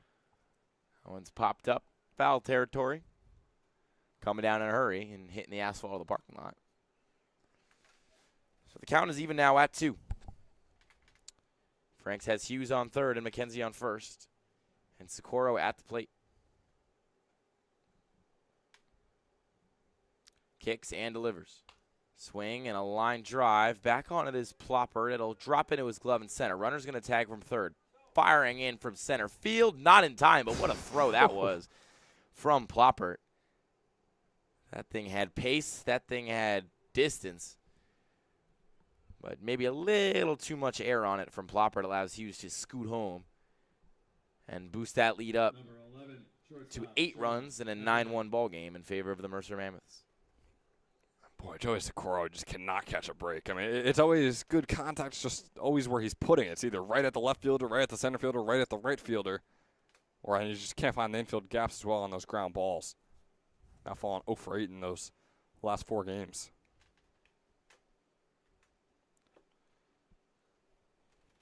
Frank's still in now. He's up to 42 pitches. As his 43rd is lined into right field. Hustling over his Bischoff. He won't get there. It drops onto the grass. Then makes Bischoff turn around. McKenzie just hobbling his way over to third. He's basically running on one leg. And he makes it. As he pops a big old grin and shrugs towards his dugout. I mean, to get the poor guy a wheelchair or something. He's got to be quicker on 2 wheels than this 1.5 legs he's got going over there. I'm fairly surprised they even have him out there. I mean, top of the 6th, do you really expect him to get another at-bat? You can't put a pinch runner in or anything like that just to help him out a little bit? Big lead for Heffernan over on first. That one's fouled back. Dunmeyer 1 for 2 in this one.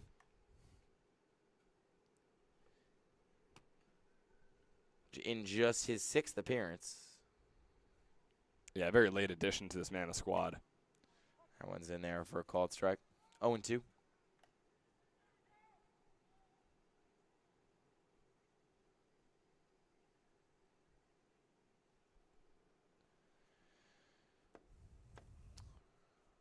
Franks checks the runners. His 0-2 on the way.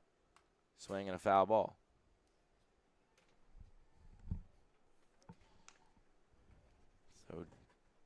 Dunmeyer trying to plate another one.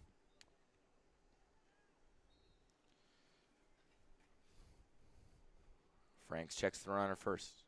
Kicks and fires. That one outside. First ball of the at-bat puts the count at 1-2.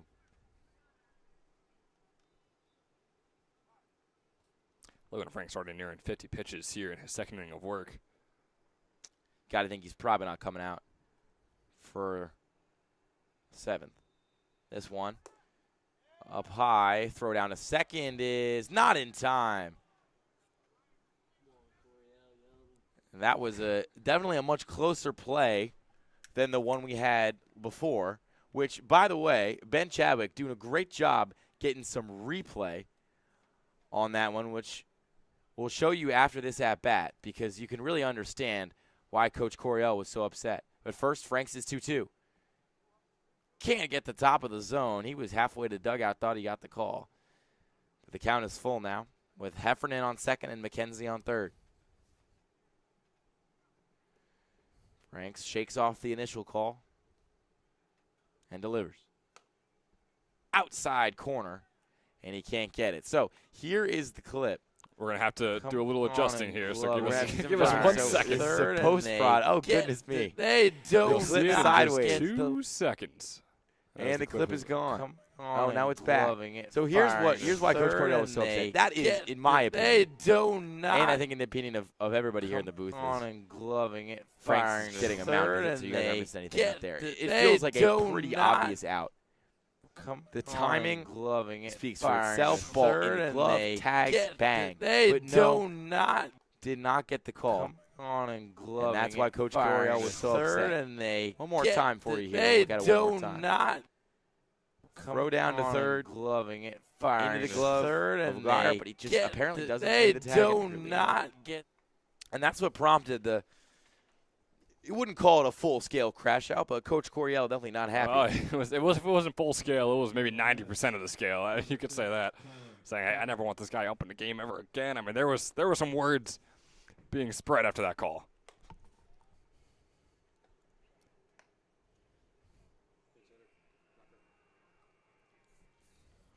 One-zero. Upstairs. It's a pinch hitter. It'll be Tyler Tucker, the Bates College sophomore, heading into his sophomore season. Went to the Hun School for high school, takes a big hack at that one. Definitely not having the summer he'd like to have after a spring with the Bobcats. Hitting 130.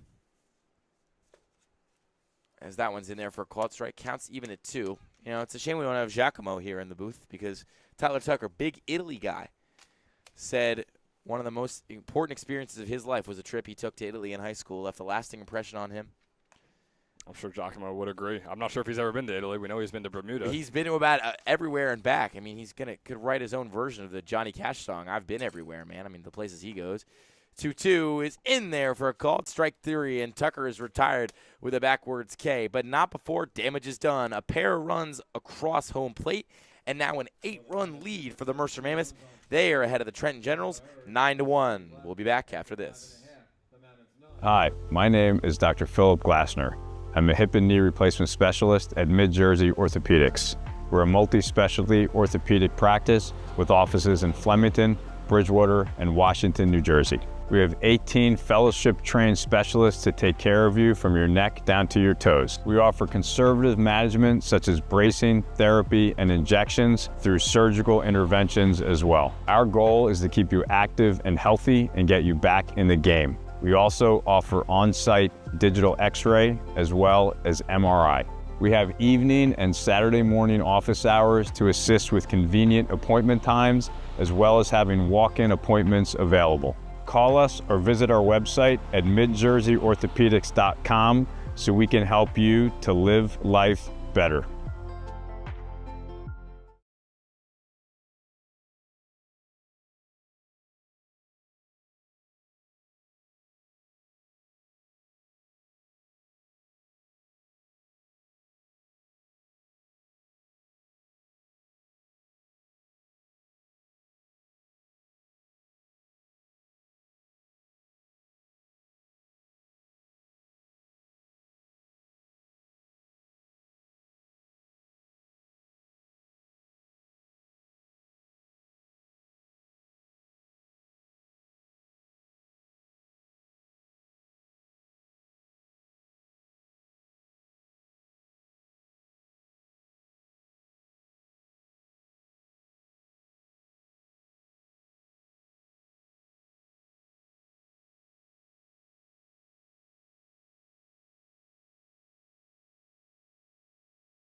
Back with you here at Moody. Pitching for the Mammoths, number 32, Luke Foley. And we're going to get a debut here in this summer of the ECCBL.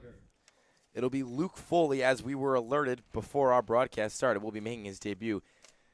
Commissioner of the ECCBL, Mike Olshan, kind of bamboozled us into thinking that he would be starting the game. He did not start the first game of the doubleheader, but here he is to potentially wrap things up in the bottom of the 6th.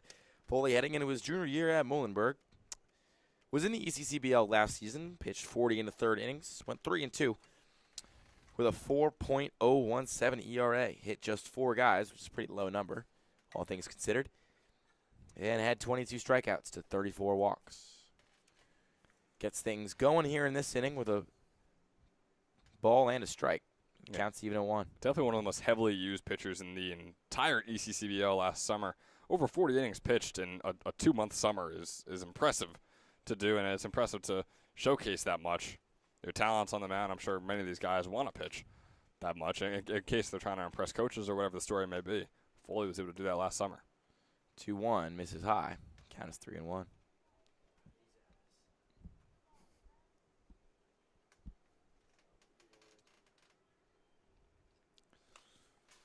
That one's fouled back. It'll even up, not even up, but rather push this count to full.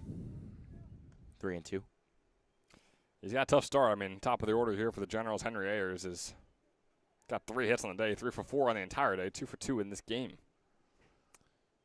This one's grounded up the middle. It could get out of the infield, and it does. It'll be a base hit for Henry Ayers, and his strong day continues. He's now 2 for 2 in Game 2 of the doubleheader, and you're seeing why he's in that leadoff spot and why he earned that all-star bid.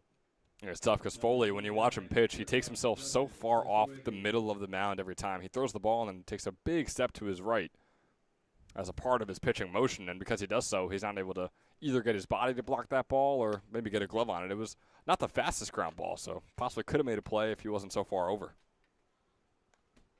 First pitch outside for a ball.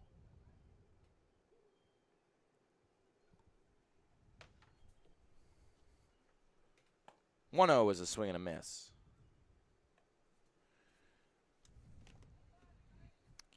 As Foley trying to do his best here against Sestawicki, an all-star this summer. And inning was redshirt senior season over there at Elon, so you could say he's an unk, Ben. You could say he's an unk. I mean, you could also call me an unk. That kind of works the same. Well, you are. Yeah, that's fair. 2-1.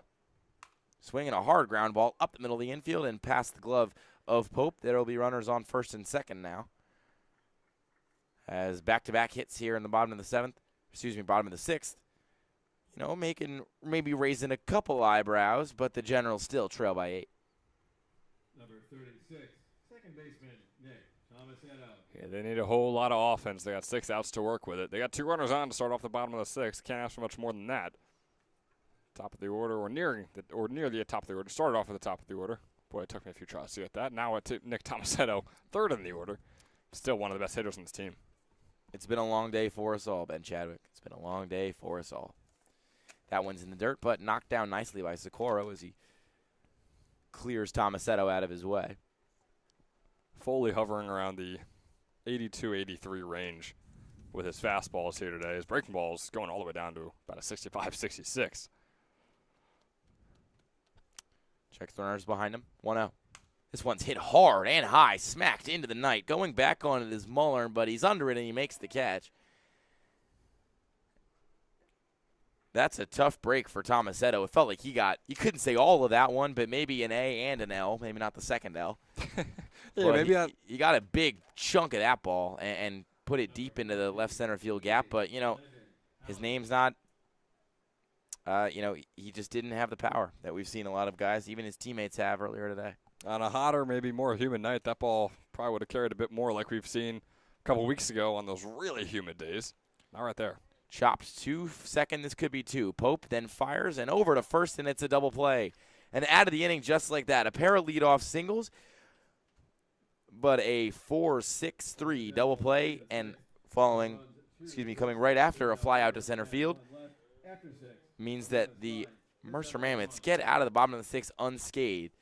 As we'll now take you to our second Team Toyota drive of the week. And we just mentioned it, the power to the Generals have displayed earlier today.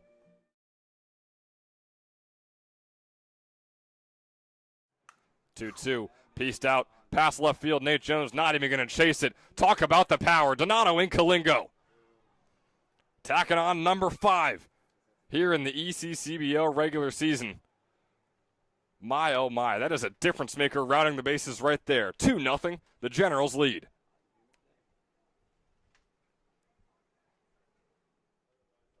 Two outs on the board, no one on here for Incalingo. Oh, one swung on out into left field. Chased down by Jones. Is he going to get this one? No, instead it is gone once again. Donato Incalingo. The first 2 home run day of the ECCBL season from anyone. My goodness, out of Penn State Abington. He has been unbelievable. Had 6 home runs this past spring, now has 6 on the summer, making short work of Graham Ross and this entire Mammoths team. Donato Incalingo, his own 2-out rally all by himself, makes this a 4-2 ball game in favor of the Trenton Generals.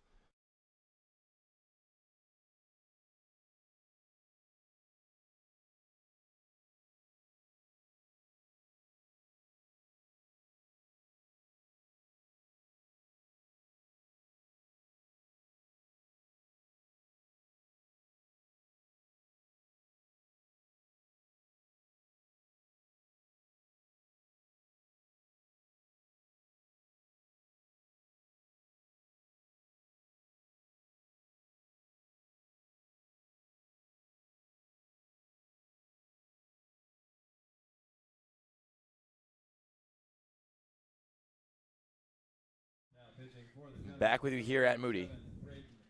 Braden Hoiberg going to pitch for the Generals. He steps in, featured briefly in that first game, but has 4 appearances, featured briefly in that first game, won an inning.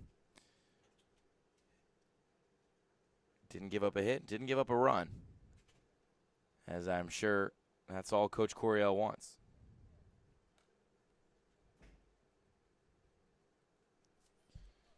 He's facing off against MJ Wright, who's in that right-handed batter's box, who's behind in the count to get things going 0-1. The kick and the delivery scoots right back on the inside curveball as the count's 1-1.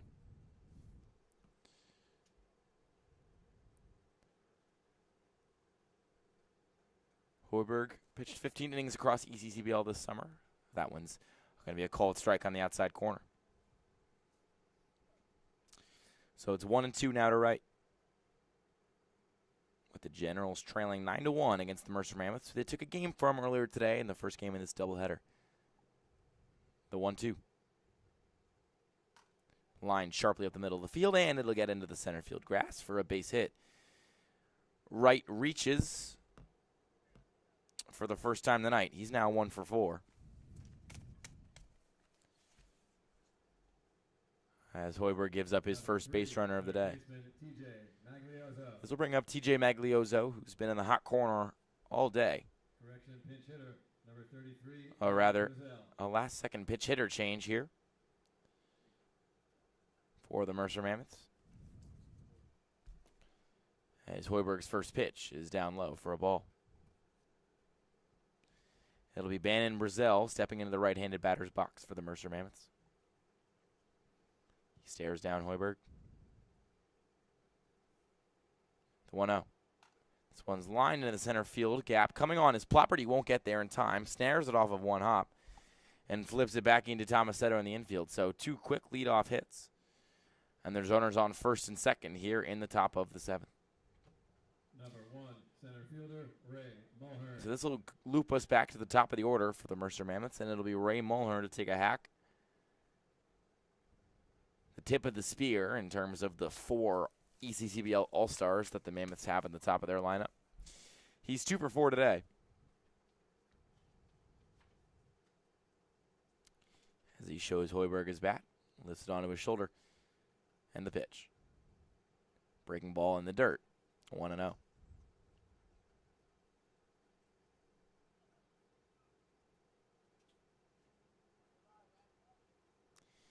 What once was a pretty sunset has now faded to the black night sky. The 1-0. Up high. Made Mullen duck. As the count is 2-0 now to the center fielder.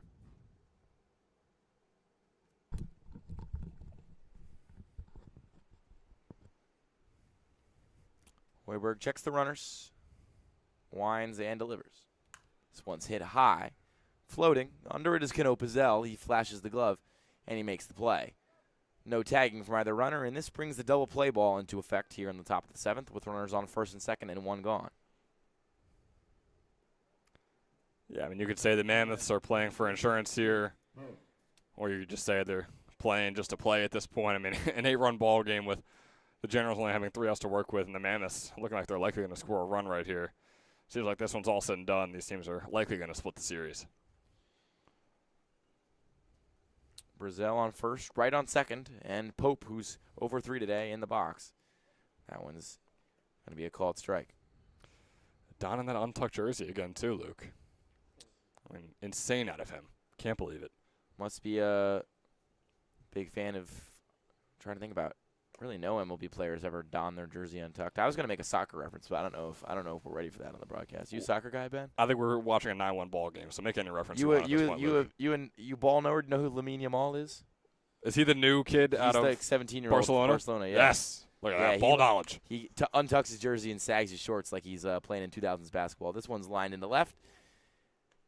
And Pope will be aboard for the first time in the second game of this doubleheader via a hit. About to win or just won a Ballon d'Or? He is a finalist for the Ballon d'Or and probably won't win it because Ousmane Dembele, who was PSG's striker all year, had a very, very good season, better statistical season. It's the kind of thing where it's like stats versus eye test. Sure. Because if you watch Lamine Yamal play, you're like, this guy is insane. But he only had 8 goals in the league this year, and he scored like 6 goals in the Champions League.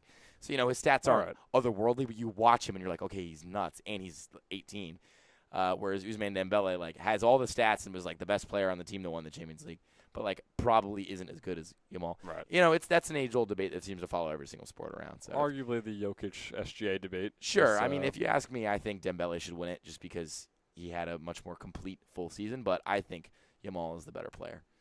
That one's fouled back. And if I asked you who should have won in the NBA, you would say? I would say Shai Gilgeous-Alexander. I am Nikola Jokic's biggest hater. So. Oh my goodness, why? Joel Embiid. Oh, right. Well, I think everyone else is Joel Embiid's biggest hater, so there you go. Yeah, you can versus say all that. 29 of the But teams. when Joel Embiid plays off against Nikola Jokic, he gives him 30 every time. Right. Literally every time without fail. Especially when they played in the finals. Well, Joel Embiid plays for a dysfunctional organization. Right, The 1-1. Line sharply in the left and down for a base hit. Cano Pizzell on, and the runners will turn a rounding third. Heading home is Brazil. The play at the plate, and they got him. So Wright will score, but Brazil is tagged out. Seems like an aggressive send over there with the third base coach, but he has to think, listen, either we're getting closer to the end of this game or we're going to get one more run. As the Mammoths plate one of insurance here in the top of the 7th, thanks to a liner from Jack Hughes. And so there's runners on first and second with Torrin McKenzie and his one leg up to bat. Boy, and a delayed out call at home from Mike Beal. It seems like he always loves to take his time, really build up the dramatics, no matter what the game is, even if it's a 10-1 ball game. That pitch is outside. As Hoiberg has reached 16 pitches, his 17th of the night, and on its way. Buckled at the knees of McKenzie, almost hit him. So it's going to be a 2-0 count.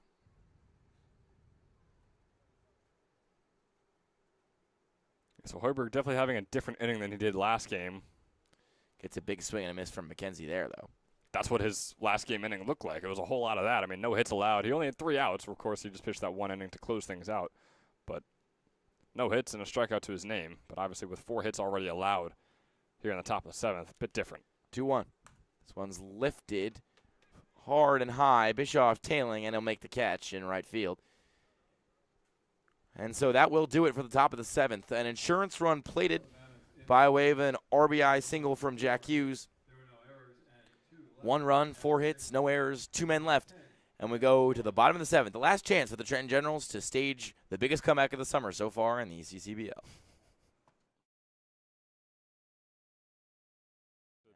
watching. You never know.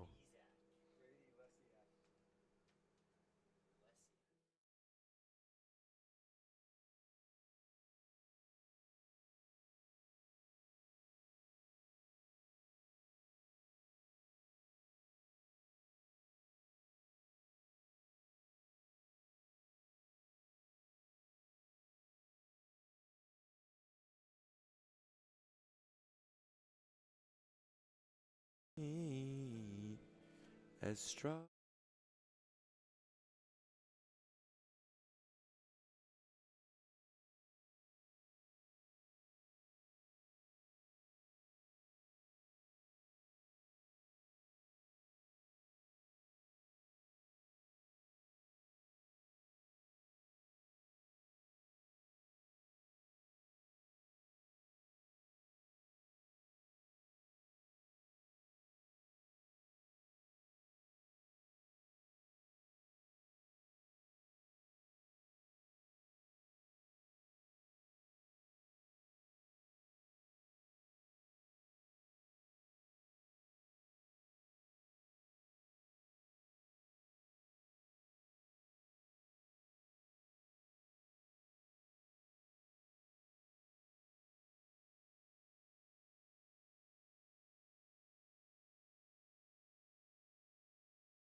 Center fielder. So Brady Lesiak going to pitch for the Mammoths here with the Mercer squad leading by 9 runs in the bottom of the 7th. And to get things going on the hitting side, it'll be Jack Ploppert as he takes the first pitch high and inside for a ball. Yeah, Lesiak out of Binghamton University pitched 24 innings with a 5.32 earned run average in his freshman season. As he lifts that one right back to the pitcher, Lesiak's going to make the play, flip it on over to first, and that is one gone here in the bottom of the final frame at Moody Park. Remember, it's a doubleheader, so we're just playing 7 innings. The Generals took the first one in a pretty complete wire-to-wire victory, and it's looking like the script will be flipped here tonight, as the Mammoths have basically led from the onset of this game and have not really looked back. That one's upstairs for a ball. And not even basically. I mean, they have. I mean, they scored 4 in the top of the first, and from then it was just a wrap all the way through. This one is lifted foul, tailing into the parking lot and sending fans chasing after it.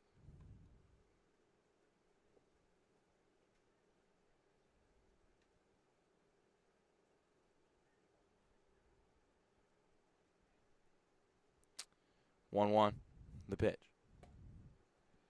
In there for a called strike.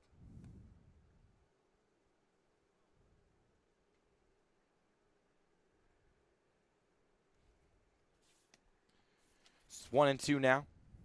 The pitch. Swing and a miss from Cano Pizzell, and he is retired. No, it looks like it's going to be foul. Oh, they're going to say they tipped him. They said that he snared a little bit at the end. I'm with you. I thought it was a foul tip out right back into the glove of Socorro. But they're going to say it bounced off of Socorro into the dirt for just a second there. He tried to fool Mike Bueller, home plate umpire, but wasn't able to do so. 1-2 upstairs. So the count is even.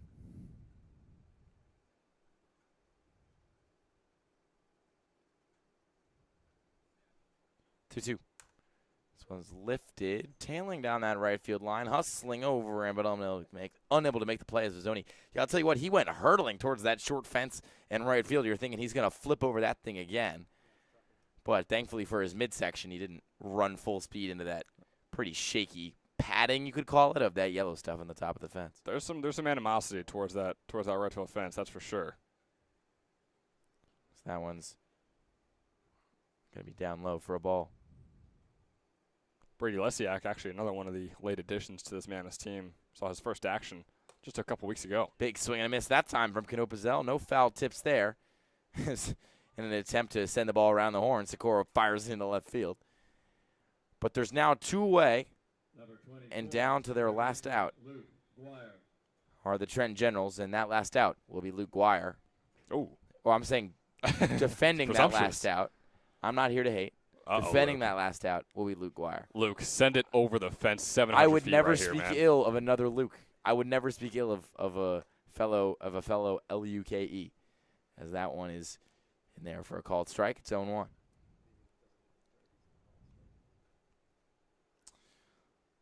Lesiak. This one is fouled back. And now down to their last strike are the Trenton Generals. Lesiak just throwing 7 pitches so far in this final frame. He's been efficient. He's been to the point. And his pitches have been biting. A good encapsulation of how the Mammoths have played today. A wire-to-wire lead for them. The pitch. Swing and a miss. He got him. And Brady Lesiak will wrap it up here at Moody Park on this Thursday night.